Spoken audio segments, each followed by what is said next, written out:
All right. How are you and how are you doing?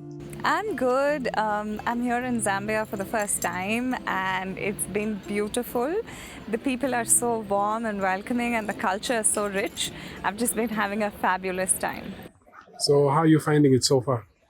I think, every time you visit a place, there's something about it that warms your heart. It's either the food or the people or the culture or the place. I think the unique thing about Zambia is all of it ticks the right boxes. And the food's been amazing.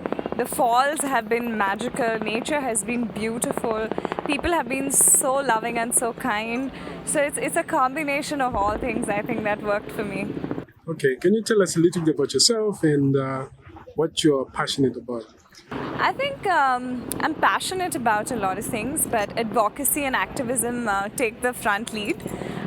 All of my work, whether it's the work that I do with my therapy or the work that I do with being the managing director for anitaB.org in India, where we work with women and minority communities, I think the idea of impacting change is something that very deeply resonates with me, and that's my passion, and I try and do that in every little thing that I do.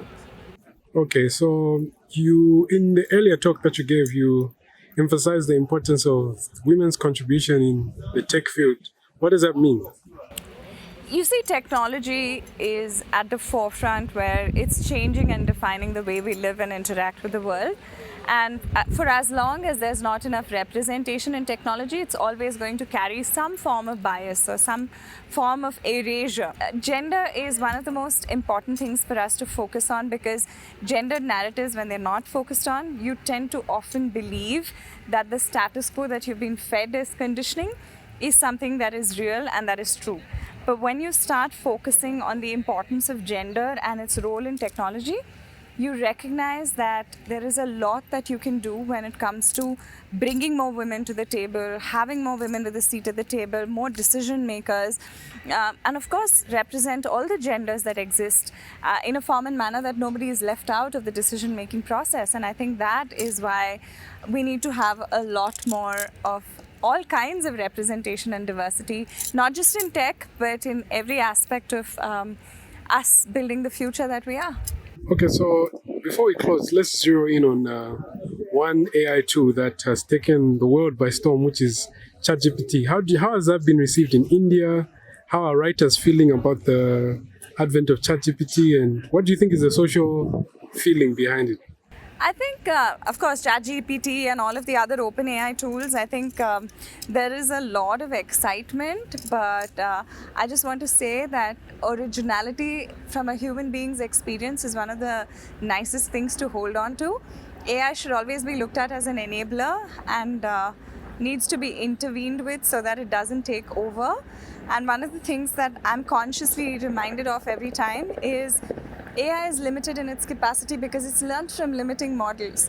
But when you start bringing in the human being angle into it, it's able to do more and learn more. So enable the human, don't depend on AI as the solution to everything.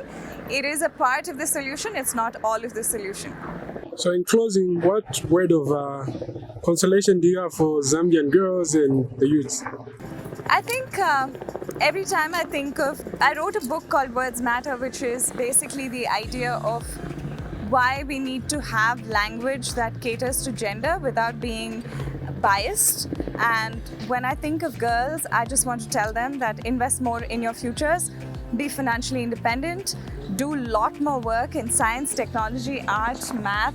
I think STEAM is catching a lot of attention, so invest in learning, and that is going to give you a lot more than you can ever possibly imagine, because marriages can happen and break, but a career never breaks. You can always build a career. So always invest in your future, always invest in your financial independence, and learn and grow and take those seats at those tables that are much needed for us to be in those places. So claim them. All right, thank you very much. Thank you.